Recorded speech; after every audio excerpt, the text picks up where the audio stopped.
بسم اللہ الرحمن الرحیم۔ السلام علیکہ یا صاحب العصر والزمان۔ مستحبی روزے کے متعلق کون سی سنت دائمی ہے؟ نمبر 1، زرارہ کہتے ہیں کہ میں نے حضرت امام جعفر صادق علیہ السلام کی خدمت میں عرض کیا، مستحبی روزے کے بارے میں کون سی سنت مستمر الدائمی ہے؟ امام علیہ السلام نے فرمایا، ہر مہینے میں 3 دن، پہلے عشرے کی جمعرات، دوسرے عشرے کے بدھ اور آخری عشرے کی جمعرات۔ میں نے عرض کیا، یہ سب وہی ہے کہ جس پر اس بارے میں سنت جاری ہے؟ امام علیہ السلام نے فرمایا، ہاں۔ ثواب الاعمال صفحہ 74، بحار الانوار جلد 94، صفحہ 101، حدیث 29۔ نمبر 2، علی بن ابو حمزہ اپنے والد سے روایت کرتے ہیں کہ انہوں نے کہا، میں نے حضرت امام جعفر صادق علیہ السلام سے سوال کیا کہ روزہ مستحبی کے بارے میں رسول خدا صلی اللہ علیہ وسلم کی سیرت کیا ہے؟ امام علیہ السلام نے فرمایا، آپ صلی اللہ علیہ وسلم ہر مہینے میں 3 دن روزہ رکھتے تھے، پہلے عشرے کی جمعرات کے دن، دوسرے عشرے کے بدھ کے دن اور آخری عشرے کی جمعرات کو۔ ان دنوں میں روزہ دہر دائمی کے برابر ہے۔ خداوند متعال فرماتا ہے، من جا بالحسنات فلہ عشر امثالھا، سورہ الانعام آیت 160۔ جو شخص بھی نیکی کرے گا اسے 10 گنا اجر ملے گا، پس جو کوئی کمزوری کی وجہ سے اس پر قدرت نہیں رکھتا تو وہ 1 درہم صدقہ دے، یہ اس کے لیے 1 دن کے روزے سے بہتر ہے۔ الخصال جلد 1، صفحہ 77، بحار الانوار جلد 94، صفحہ 95، حدیث 7۔ فرمانے خدا ولا یاسینکا فی معروف سے کیا مراد ہے؟ عبداللہ بن سنان کہتے ہیں کہ میں نے حضرت امام جعفر صادق علیہ السلام سے خداوند متعال کے فرمان ولا یاسینکا فی معروف الممتحنہ آیت 12، وہ کسی نیکی میں آپ کی مخالفت نہیں کریں گی کے بارے میں سوال کیا تو امام علیہ السلام نے فرمایا، خداوند متعال نے نماز اور روزہ میں سے جو کچھ ان پر واجب قرار دیا اور جو کچھ خیر و نیکی کا انہیں حکم دیا۔ تفسیر القمی صفحہ 677، بحار الانوار جلد 79، صفحہ 77۔ رسول خدا صلی اللہ علیہ وسلم مستحب روزہ کس طرح سے رکھتے تھے؟ حماد بن عثمان کہتے ہیں کہ میں نے سنا کہ حضرت امام جعفر صادق علیہ السلام فرماتے ہیں، رسول خدا صلی اللہ علیہ وسلم اس قدر مستحب روزے رکھتے تھے کہ کہا جاتا ہے کہ وہ بالکل غذا، دوپہر اور شام کا کھانا نہیں کھاتے تھے، اور اس قدر افطار کرنے اور روزہ نہ رکھتے کہ کہا جاتا کہ یہ بالکل روزہ نہیں رکھتے ہیں۔ پھر حضرت داؤد علیہ السلام کا روزہ رکھے، یعنی 1 دن چھوڑ کر روزہ رکھنا۔ پھر رسول خدا مہینے میں 3 دن مرتب روزے رکھتے تھے۔ امام علیہ السلام نے فرمایا، ان دونوں کے روزہ دہر دائمی کے برابر ہیں اور سینے میں شک و شبہ کو ختم کر دیتے ہیں۔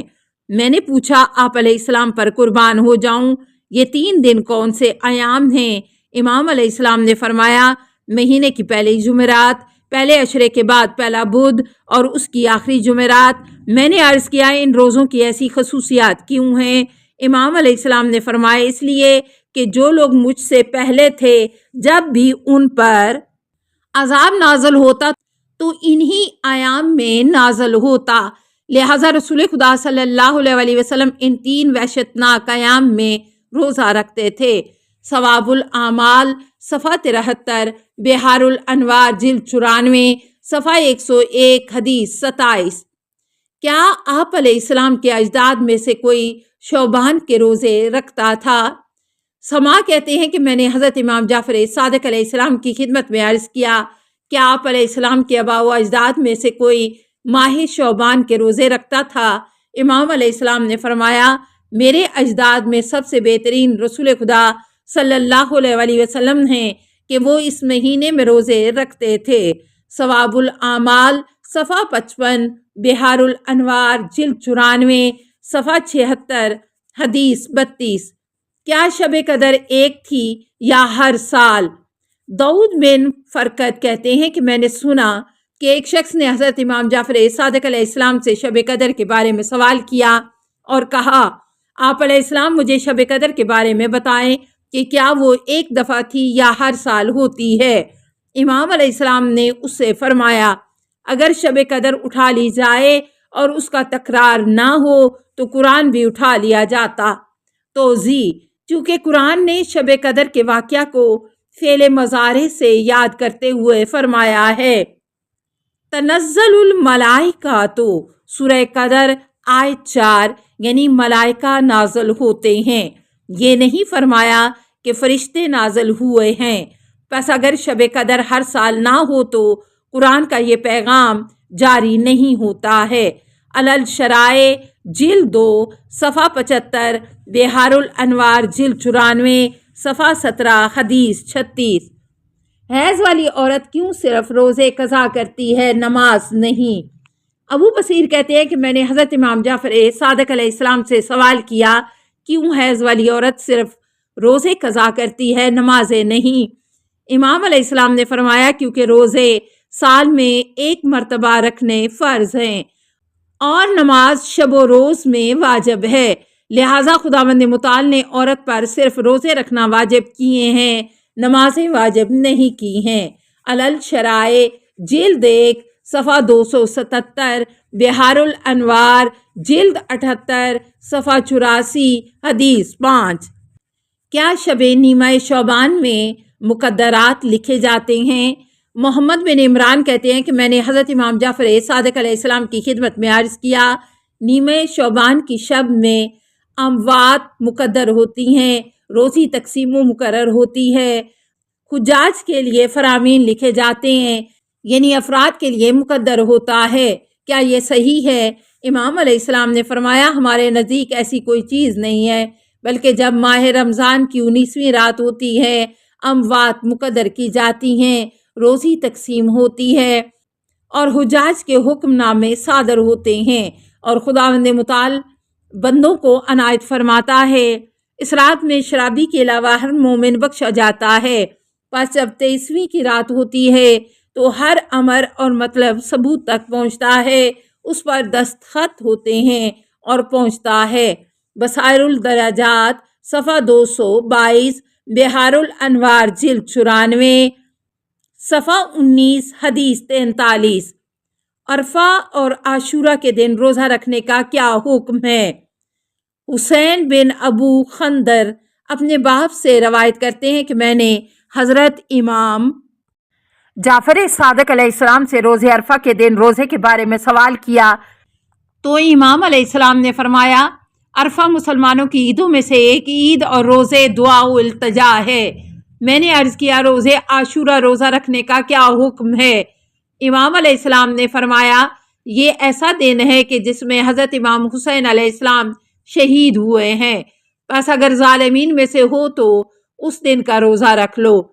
اس کے بعد امام علیہ السلام نے فرمایا، خدا بنی امیہ اور ان شامیوں پر لعنت کرے جو امام حسین علیہ السلام کو شہید کرنے میں شریک تھے۔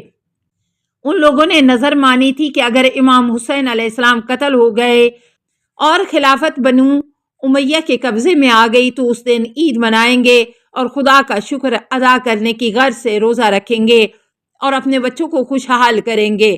یہ دن اس دن سے لے کر آج تک خاندان ابو سفیان کی سنت اور رسم بن چکا ہے اور لوگ ان کی اقتداء کرتے ہیں، لہٰذا وہ اس دن روزے عاشورہ روزہ رکھتے ہیں اور اپنے خاندان کو خوشحال کرتے ہیں۔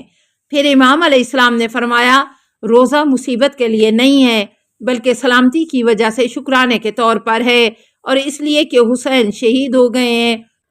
السلام علیکہ یا صاحب العصر والزمان، الامان الامان الامان من فتن الزمان، السلام علیکہ یا خلیفۃ الرحمن، السلام علیکہ یا امام الانس والجان، السلام علیکہ یا مظہر الایمان، السلام علیکہ یا شریک القرآن، السلام علیکہ یا قاطع البرہان، السلام علیکہ یا امام زماننا، ھذا اجل اللہ فرجک وسہل اللہ مخرجک وظہورک، السلام علیکہ ورحمۃ اللہ۔